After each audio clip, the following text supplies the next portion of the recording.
Tape number 3. Ira leaves and I never see Ira again. Now Ingrid comes in, and Ingrid is like really upset. Ingrid has always enjoyed watching me argue. Ingrid actually enjoys watching me fight with people. She gets great joy out of this. And she's missed me kicking the shit out of Ira. But what can you do? So, now, as luck would have it, a friend of mine, a man by the name of Jerry Winston, he was retiring. And a lady who rented part of his office needed a place to stay. And this lady named Stacy works for a big company out in Minneapolis. She rented the front room.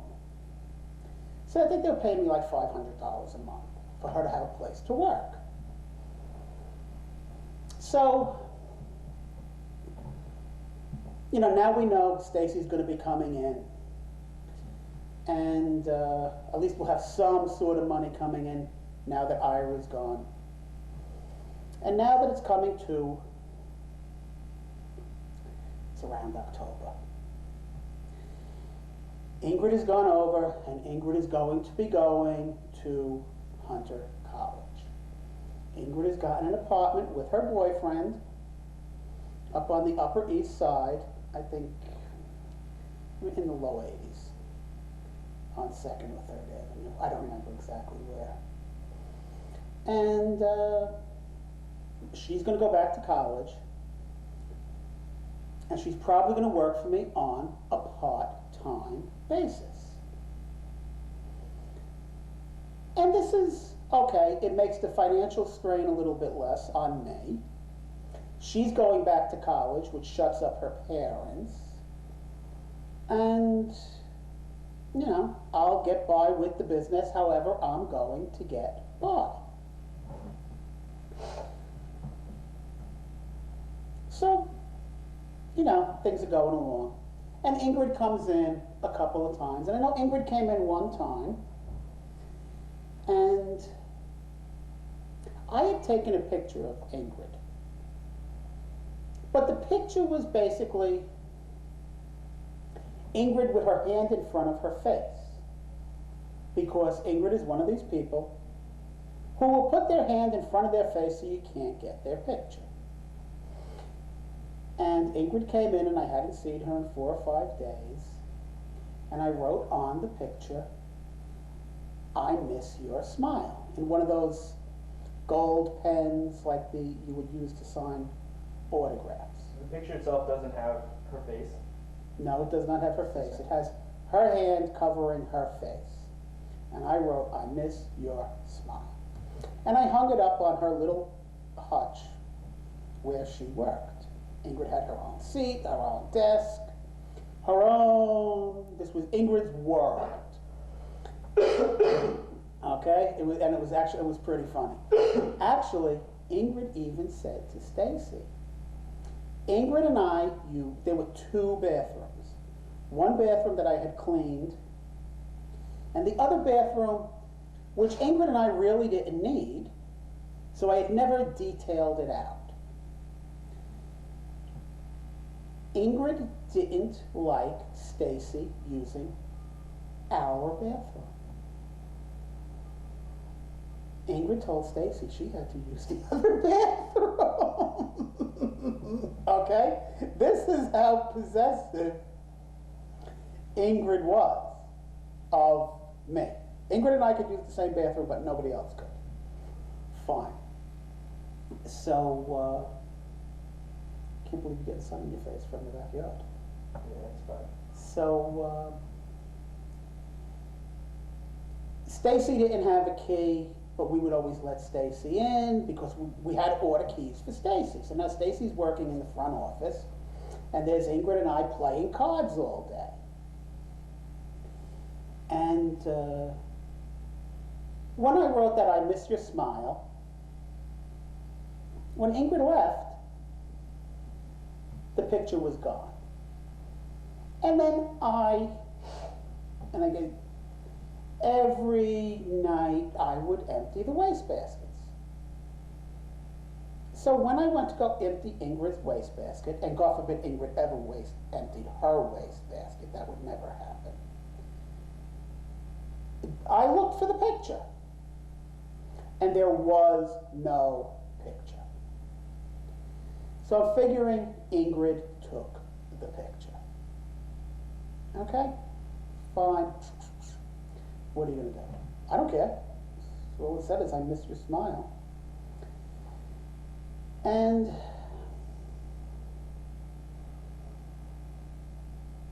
Ingrid came in. Ingrid told me I'll be in on a certain day. And Ingrid came in, and Ingrid told me that Ingrid came back to give me the keys. She wasn't going to stay. She wasn't going to work part-time. Funny thing is, the time that she had been there before, her boyfriend Ariel called. And while she was talking to him, he must have asked, well, make sure you, or he must have said something like, make sure you get paid. And Ingrid, out loud, says, Frank always pays me. You don't have to worry about Frank paying me.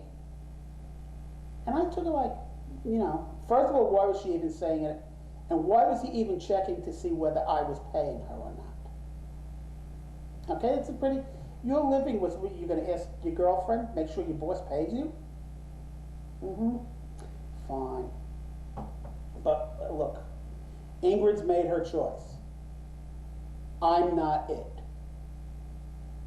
And Ingrid comes back in October and tells me she's not staying. And Ingrid goes to hand me the keys. And on the key ring are 2 keys, not 3. The one key that's missing is the high security cross-cut Medeco key for the elevator. I said, Ingrid, look. I went into the safe. I got another key. I put the key on Ingrid's key ring. I said, you have a complete set of keys. If anything happens, you are in New York City. I trust you. I'm not changing anything. You have the keys, you have the combination, you have, nothing is changing. When you want to come back, or if anything happens and people need to get in, I'm going to ask you to come and take care of it. What are the 2 she gave you? The 2 for the front door. Okay, and then she's missing an elevator key. She's missing the elevator key. She said she gave it to Stacy? She said she gave it to Stacy. So you think she has no keys? I think she has no keys. So you put another elevator key on the ring? On the key ring. How many keys are there total for the elevator? 1. 2 for the front door, top and lower lock. No, but in existence. Oh, I might have 4 now, because I ordered some for Stacy. Okay. Okay? Now, Ingrid tells me she gave the key to Stacy. Now, I haven't checked with Stacy because I've been coming in and opening. Okay? Now, I put the key on the key ring.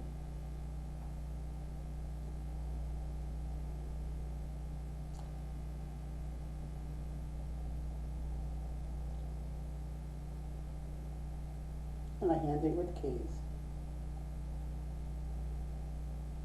And Ingrid throws her arms around me and gives me a hug.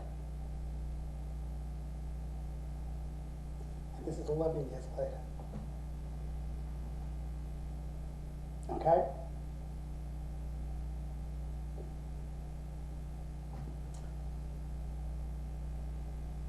Ingrid walks out the door with Stacy, who just happens to be leaving at the same time. And they get in the elevator, and the elevator door closes. It's the last time I saw Ingrid.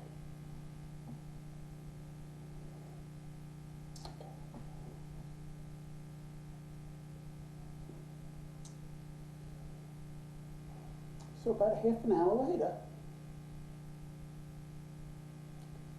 Stacy comes back.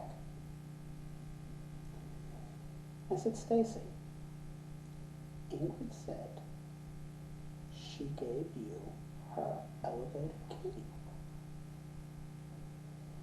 And Stacy says, no, I gave that back to Ingrid last week. Now, Ingrid lied to me. Why would Ingrid lie to me? Do I have a problem with it? No, I really don't. Ingrid needed something. I had made the letter I out of platinum, gold, and diamonds. We had made a series of initials as an alphabet, the entire alphabet. And I gave Ingrid the first one that we made, the letter I.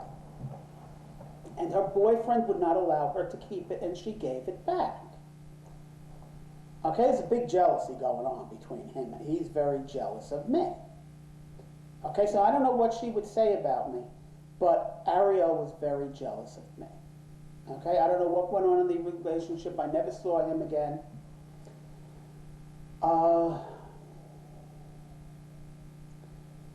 But Ingrid kept the key. So, and, you know, Ingrid would say, no, this is your place. But when Ingrid was talking to people, clients that would be in the store, the few and far between, or friends of hers that would sometimes come to visit, sometimes Ingrid would call it, yeah, this is our place. Like it was hers and mine. And honestly, it was. I was not there alone. I didn't want to be there alone. This was, you know, this kid built me this place. Without her, I'm not there. Without her, I don't even want to be there. This place is no fun without Ingrid. But Ingrid leaves. Okay. Now, I had this friend, Norman. Hold on a second. Why do you think she wanted to keep the elevator key? There was nothing else Ingrid had. Ingrid couldn't have a piece of jewelry. She couldn't use the key though, right? She would need, if she was by herself entering the building, allegedly without anyone noticing, she would also, actually she could because you gave her the keys on the ring. But she didn't anticipate that you would do that when she was returning the keys, right? The other two medical keys she could have had made any place. Oh, in advance of returning them. Mm-hmm. Okay. All right. Except the other two medical keys didn't mean anything. This was the key to the office. Was the same one as the elevator? No, this is the elevator key. The elevator, when you got off the elevator, you were in the office. It was like having an apartment, a loft apartment. Right. The door opened up and you were in. Okay, there was a glass door that we had a button on, but that's only because it was already there. But you were in. So, you know, bypassing that button was not a big deal. Anyway, no, she, you know, this was the only thing that Ingrid had that was part of what we built. And as far as I was concerned, you know, look, you still sign the check. If that account were still open at the same bank, Ingrid's signature remained on that signature card until the bank went out of business. I still have the Diamonds and Flies account, but I had to change to a new bank when European American was sold to somebody else. Otherwise, Ingrid would still be a signature on the card. Okay? There was no way I'm changing what was done. Anyway. So, Ingrid leaves. Ingrid's got a complete set of keys. Stacy comes back. Stacy doesn't have the key because she gave the key back to Ingrid. Ingrid lied to me. Very strange, but I'm not going to do anything about it. Okay. I have Ingrid's beeper number because back in those days people had beepers, not cell phones. Okay, unlike you kids today. So, but I never beeped Ingrid. And one day I got a phone call, it was Ingrid, and I didn't recognize her voice. You know, but I'd never spoken to Ingrid on the phone. I mean, I know your voice because I speak to you on the phone. But if you never speak to anybody on the phone, fine. My friend Norman. Now, Norman is a guy that I would go fishing in Homosassa with in Florida, the giant top. We'd spend a week down there with a guide, fishing 7 days, 12 hours a day. We never had an argument. Okay. Norman comes in one day. Norman's the nicest guy in the world. Norman comes in ranting like a lunatic. I'm hysterical. I'm laughing. It's so funny I can't even believe it. Norman leaves. I don't know what Norman was ranting about. So I'm figuring, like you're over with MTV. They're working on stuff. Norman's over at Saturday Night Live. They must be working on a skit or something.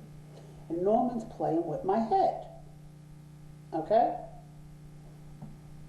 The next day, Norman comes in. He starts ranting again. But when Norman comes in, I said, Norman, you should have been here yesterday. Your evil twin was here. And Norman goes ballistic. Norman takes a couple of fishing rods.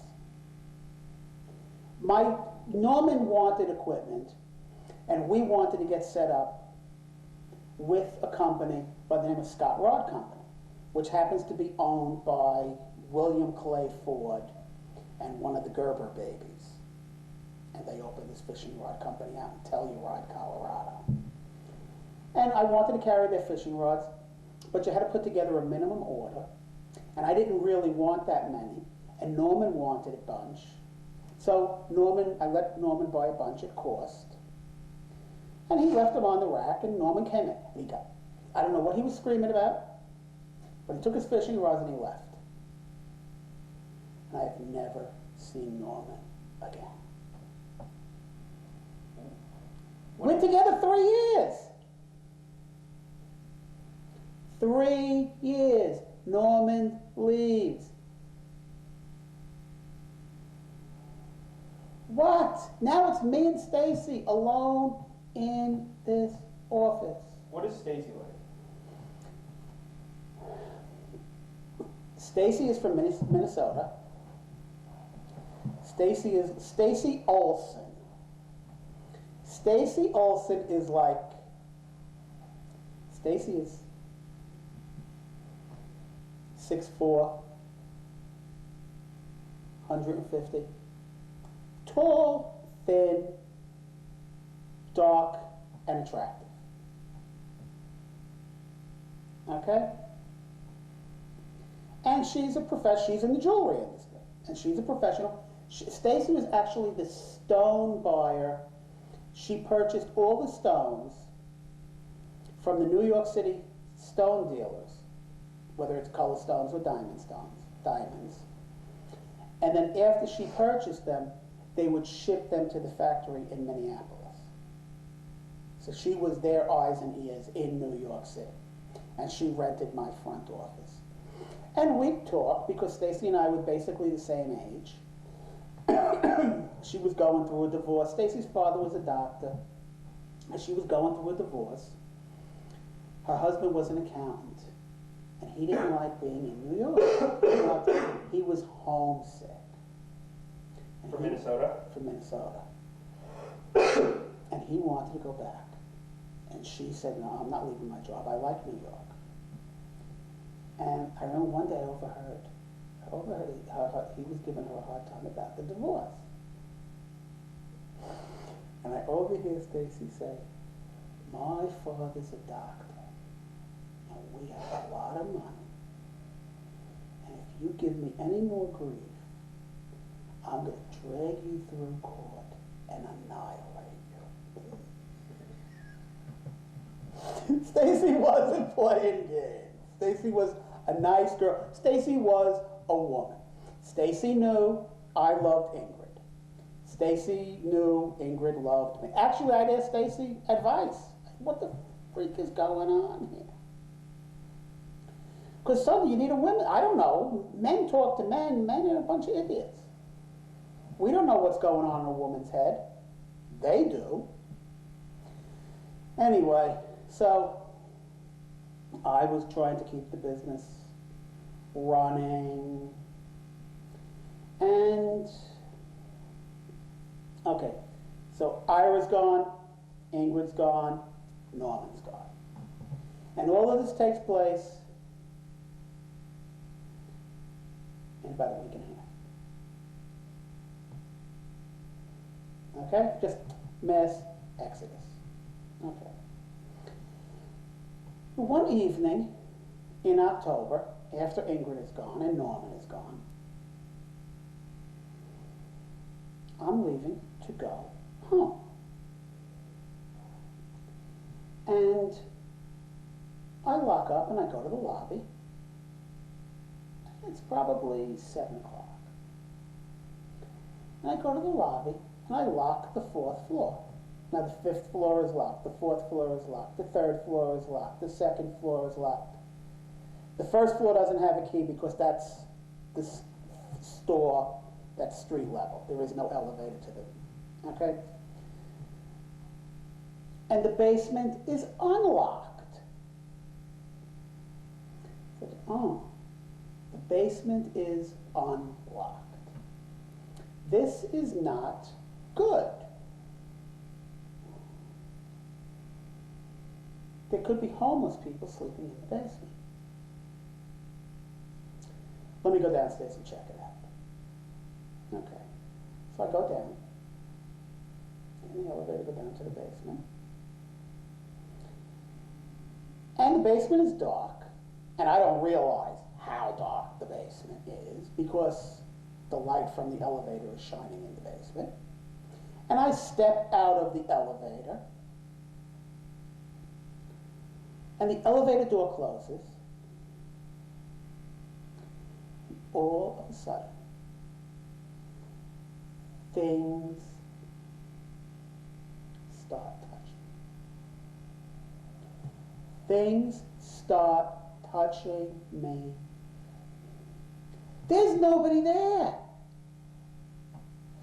I am being molested, raped. No, don't fucking smile. No,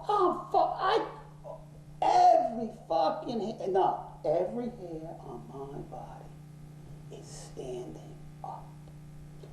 What? Oh,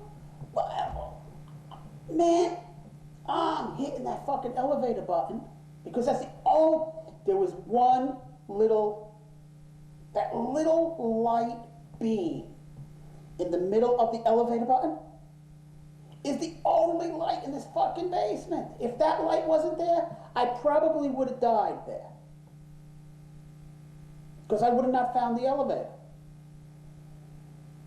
The elevator opens. I get the fuck in the elevator. I run out of the fucking building. Okay? I run out of the building so fast that I do not lock the front door. I fled the fucking building. We're not talking, I walked out. We're not talking, I ran out.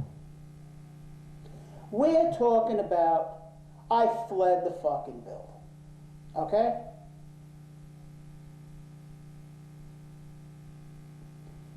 And I walk. I don't even remember going to Rockefeller Center Garage to get my car. And I go to Rockefeller, I know, well, obviously I went to Rockefeller Center Garage, and I got in my car. Now 48th Street, when you come out of Rockefeller Center, 48th Street heads east. So now I have to go by the building. But that's okay.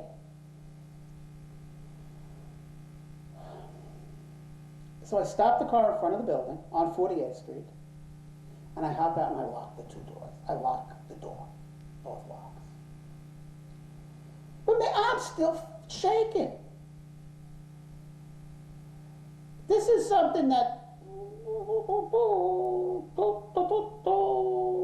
okay, I don't know what's fucking going on. Now that's the first, okay, fine. Fine. I did find out McNamara's don't shit in their pants. That was the good thing about that. Okay. Now, I had heard that the building had had a fire, but I had never considered the building being haunted. So now I get on the phone and I talk to Karen, the psychic. And Karen, the psychic, says, it sounds like you have a ghost. A ghost? Oh, how do you get rid of a ghost? Well, the first thing I did was I picked up the phone and I called St. Patrick's Cathedral, which is my local parish. And I said, look, I moved into a building recently, and I want it blessed. Okay. So,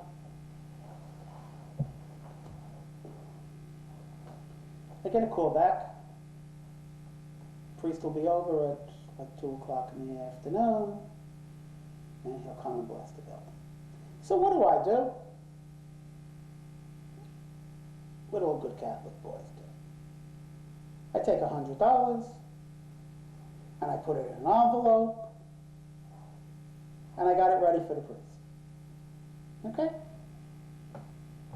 Priests don't take checks. So, so the priest comes over, but what I did do when the priest got there was I called the office where Mike Buffard was, the building manager, and I asked him to send down Tony, the handyman, so that he could give us entry into the basement so the priest could bless the basement. And Tony comes down, and Tony comes walking into the office, and there's the priest, and there's me. Kawhi said, you can't go into the basement because they have special Chinese blessings for the ghosts.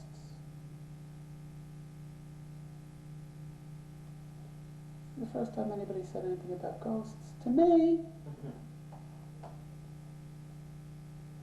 And the priest sort of, this is not the priest that they sent. They sent Monsignor Delaville.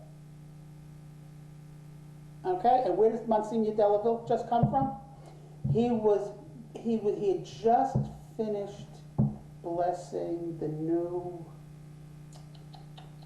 was it the new Holland and Holland store? The English shotgun company? Or it was the new Beretta store? I think it was the new Beretta store up on Madison Avenue.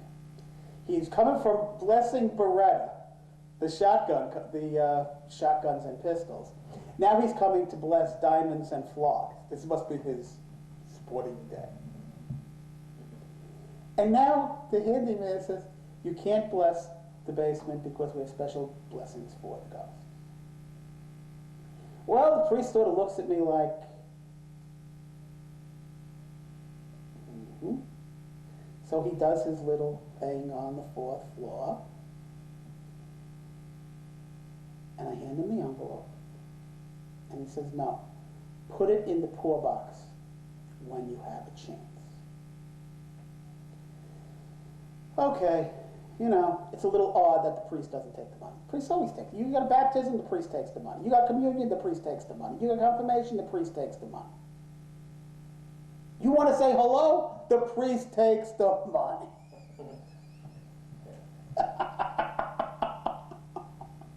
So he could take the nuns out. Anyway.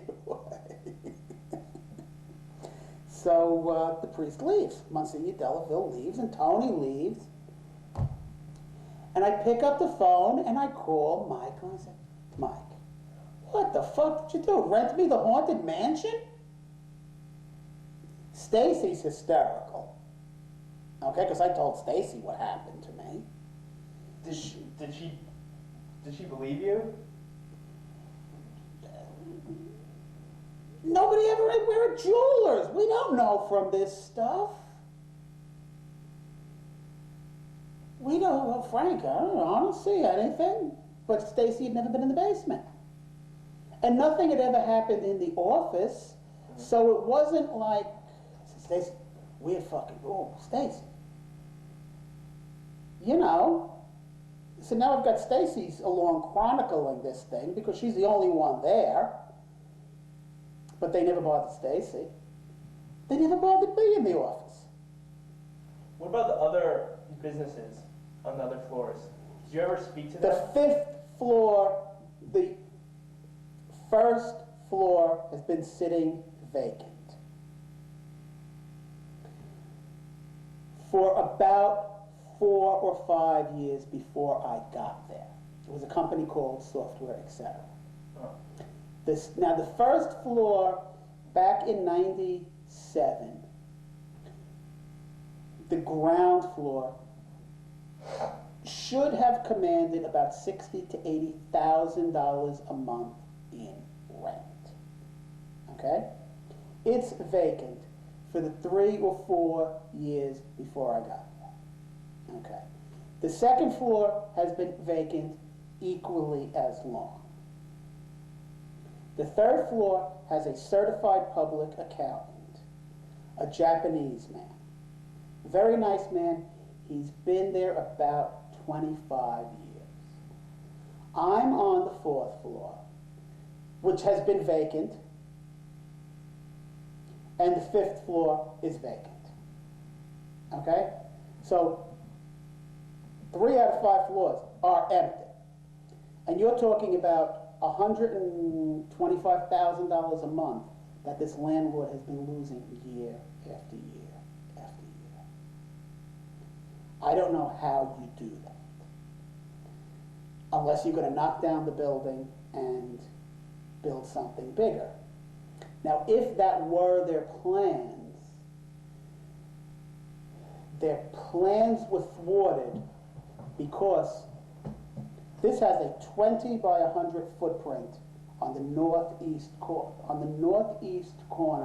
of 48th Street. And next door is Scribner's. Now Scribner's is a good sized building.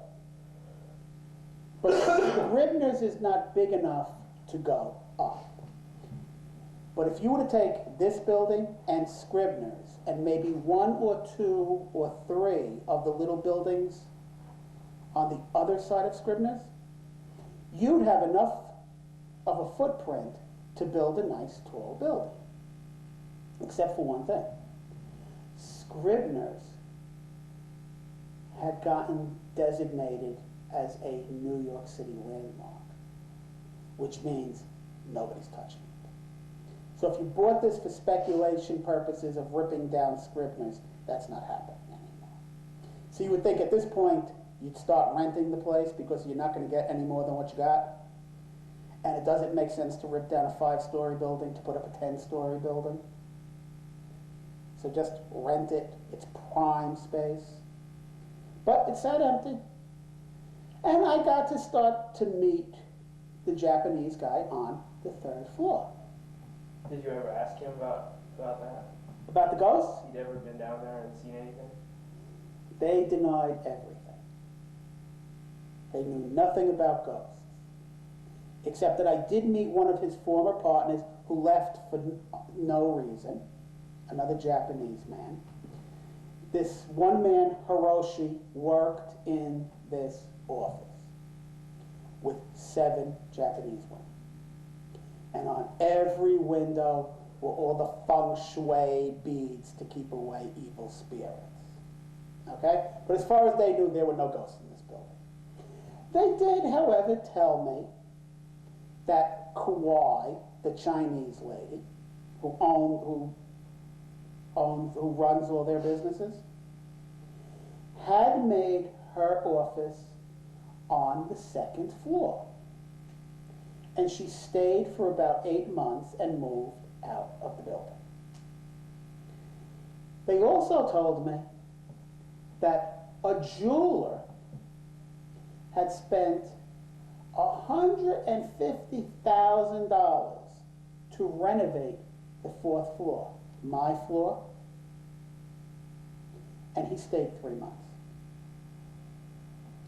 So I said, so now I'm getting that we've got a problem here. What do you do? Well, now here's my other problem. Do we have enough light? Yeah. You sure? Yeah, we might want to change the light for the next tape. Okay. I like the way it looks right now. Okay. Pull the thing down. We'll do it for the next Okay. Now, I have a problem.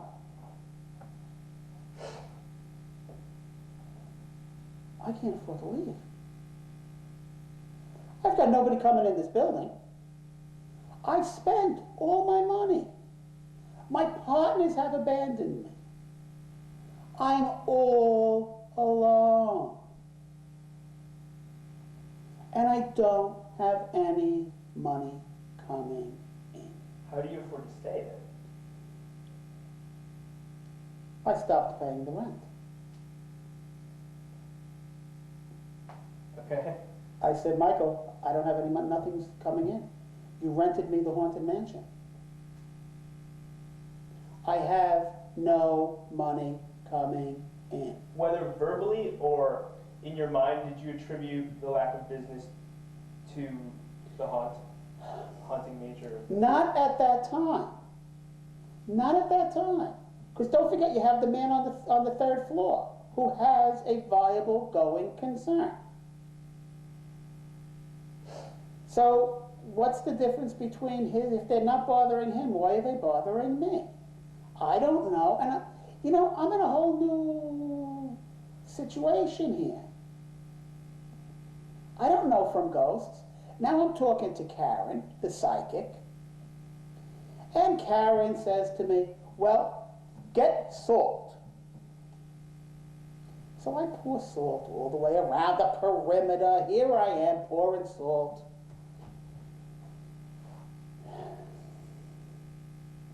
And I get a call from Michael. Michael says, hey, Frank, did you pour salt in the lobby? I said, yes. He says, Frank, that doesn't work. Dude, well, then tell me what works. You rented me this place, and now you know it's haunted. What the hell am I supposed to do? Besides not pay the rent. I want to pay the rent. I want to make a living. But it's like this fucking place is jinxed. I don't know from... Okay, so what did we do? When my grandmother died, she put this house in my mother. She transferred this house to my mother.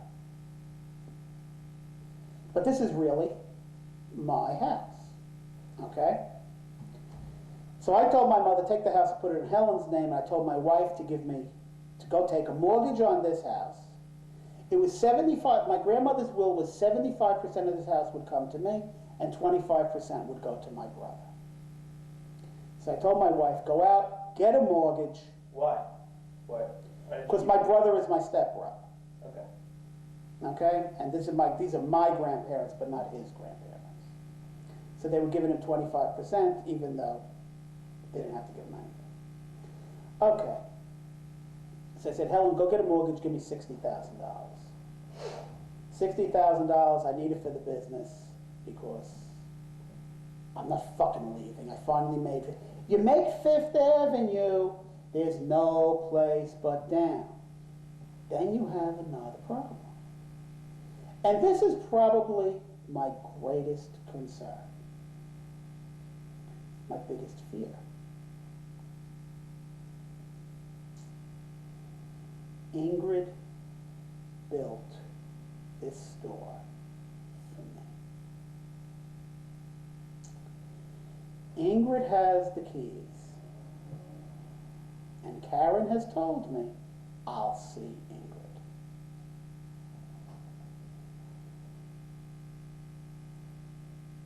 I mean, how do I close the store that somebody built for you? You can't just do that. It's bad form. And do you really want a little German girl yelling at you? I mean, I'm stupid, but I'm not nuts. So, and you made Fifth Avenue. There's no place. I mean, people are.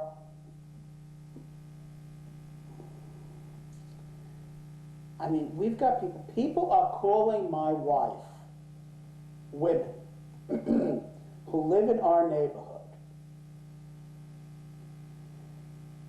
Jewish women. We're not Jewish. Women that would never pick up the phone and ask my wife to go to lunch are calling up and asking my wife to come to lunch. Why? Because Frank's jewelry store's on Fifth Avenue. Now they could talk to her because Frank's important enough. That's how what Fifth Avenue really is. You become somebody when you make Fifth. It's like you winning an Oscar. Once you won an Oscar, that's it. That's it. You just have to keep winning more Oscars. So that's really what Fifth Avenue is for a jeweler. And I don't want to leave. And for me, on a design standpoint, it's an extremely creative venue. I'm able to work over there and produce jewelry designs that are really, really good. The fact that nobody's seeing them are a completely different story. And what I started to do was I started to do jewelry designs for other jewelry manufacturers. I would make their masterpieces. So they would come to me, but they'd only come in really quick. They'd drop off what they wanted, I'd design it on the computer, they'd come back, they'd look at it, they'd go back, and I'd have the parts fabricated, and they'd give me checks. And that's how I stayed in business. I didn't rely on, all the money I made outside of the office. If I walked down the block, I could make a sale. In my office, I couldn't make a sale. It was just uncanny. Nobody would come in to spend money there. And that's how I started running the business more on the computer end than on the retail end, which was really where I wanted to build my reputation. The jewelry with the fly fishing was a fluke. Okay, it really was. It just hit at the right time, and it was the right product and the right place. But nothing, it wasn't that you were going to make a living as a fly fishing store. There's not enough. You make a living as a jeweler. Do you know what was in your space before you moved in? Jeweler. It had always been a jewelry. It was built, Before? no. It was built 8 or 10 years previously by a jeweler who spent $150,000 to renovate it and stayed for 3 or 4 months. And that I had gotten from the guy on the 3rd floor.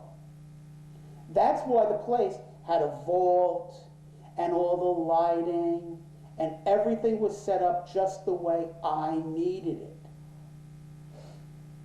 Because when we walked in, it was like everything is exact. You would think that this guy had been a jeweler. Whoever built this place built it. It was when, like I told you, when I walked in, I looked at it and said, "It's too good to be true." We walked in. I told you, what, $12,000? He spent $150 8 or 10 years earlier, and I go and I decorate the place, and I got a dead nuts operation for $12,000. Yeah, he did all the work and split. That's what the difference was. No, he couldn't stay there. Obviously because of the ghosts. They must have scared the shit out of him. And so I started working as a jeweler, doing more and more as a jeweler. After Ingrid left, something happened with the Wall Street Journal. We couldn't run in the Wall Street Journal. So we didn't get the fly box business that we had. Just everything that had been so successful at the small office on 47th Street from 95 and 96 and 97 had turned to shit on Fifth Avenue.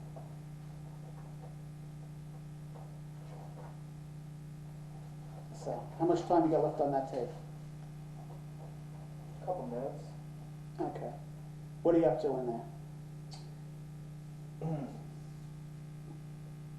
We are at the Chinese, the Monsignor coming in, the Chinese blessings, the talk of that, and then why don't we go to one Saturday evening in December? Your computer freezes.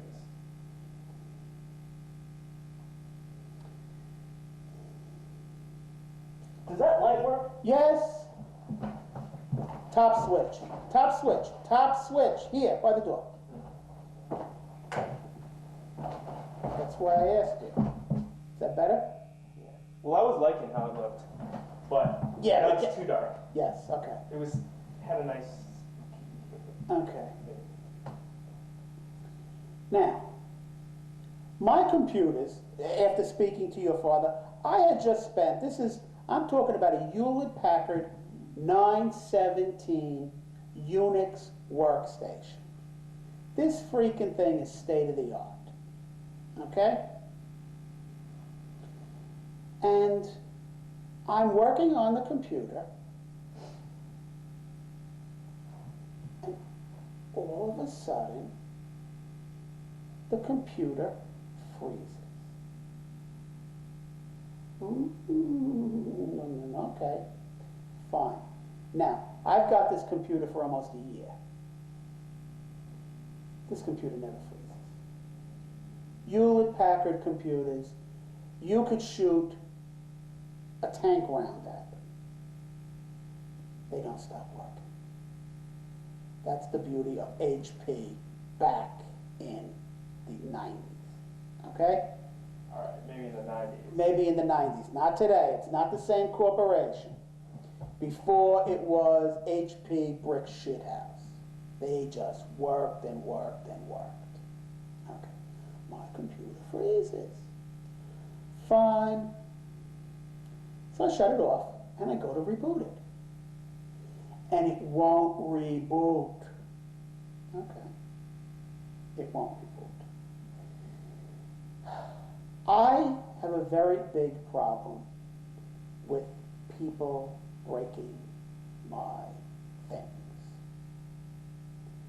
Now, you saw that Porsche down in the basement? Yeah. Okay. Victoria Shaw,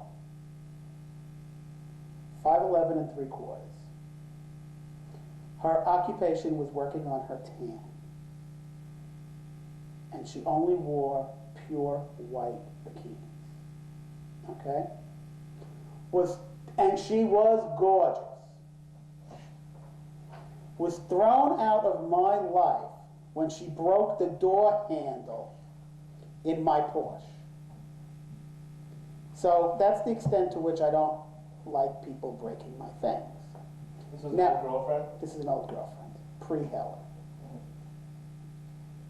Now, the ghosts have now broken my computer. Yeah.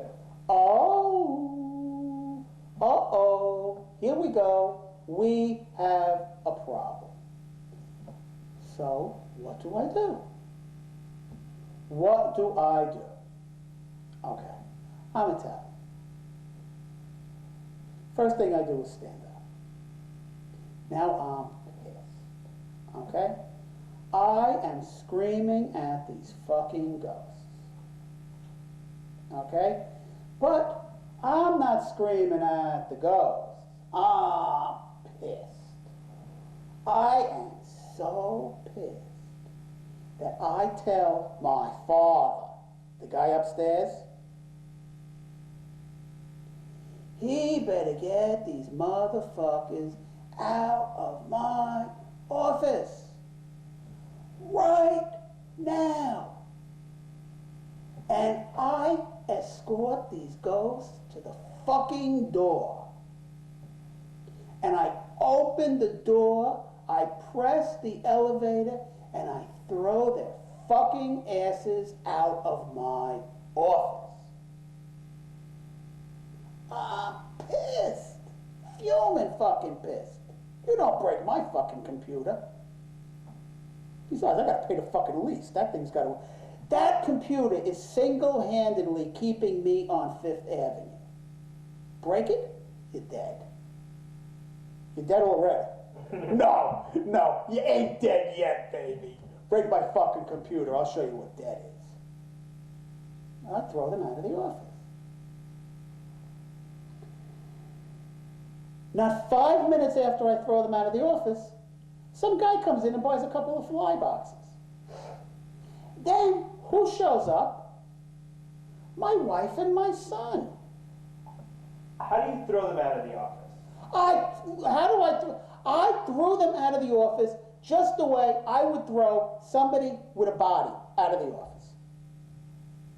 I got at one end of the office, and I herded these assholes, and I said, get the fuck out. And I walked from one end all the way down, everybody out, let's go. This is the way you would take a bunch of school children and herd them out of your onto a fucking bus. Get down the fucking hall, get the fuck out of Do here. you see them? No, I don't need to see them. You feel I don't need to see them. I don't feel them. I don't give a shit. You broke my fucking computer, get the fuck out of here.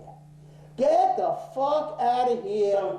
So you were alone, but if someone else was washing. No, I wasn't. If you were looking in the window, you would have thought I was fucking crazy. Because you were just...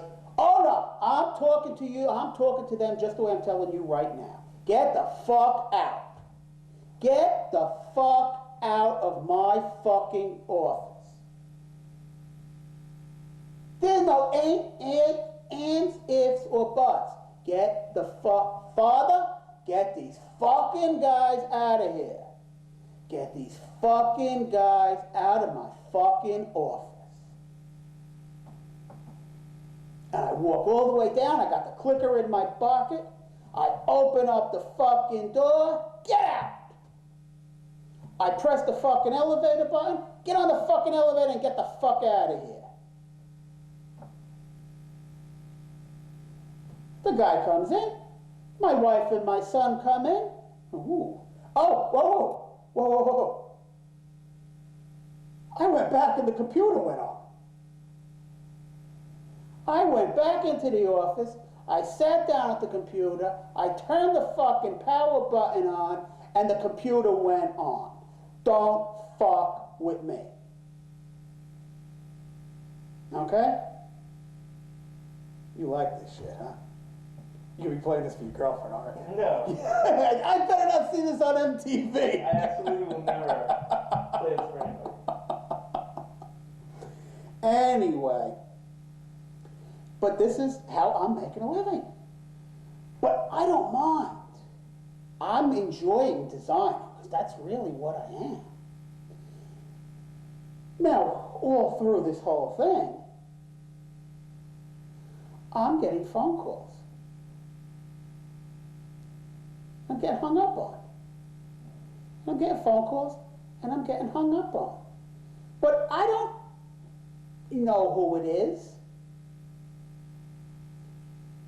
And I don't, just, but somebody hung up, okay. What can I do? There was no caller ID or anything. Is this happening before the computer incident also? Oh, yeah. Yeah, this has been happening for a while. And I don't know. How sporadically? Or, like once a week, something like that? 5 times a day. Jeez. Yeah. Day after day? Yeah. Yeah, but what are you going to do? The answer is, somebody, diamonds and flies, click. And maybe they dialed the wrong number. What do I know? I never thought anything of it.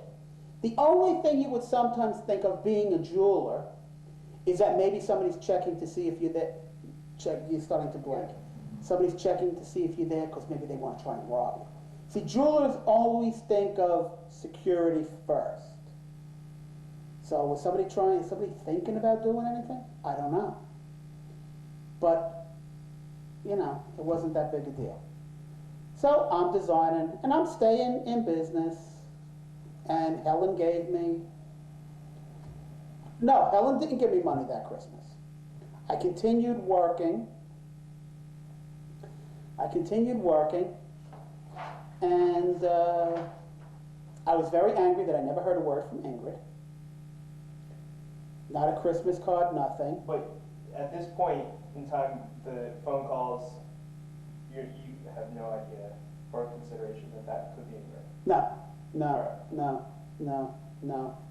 And I spoke to Pamela Henry, and I said, have you heard from Ingrid? And she said she got an e-card. An e-card? What the fuck is an e-card? Oh, she emailed me at Christmas. I said, that cheap bitch could put a stamp on? An e-card? You better put that in the movie. Yeah. All right, let's switch hands.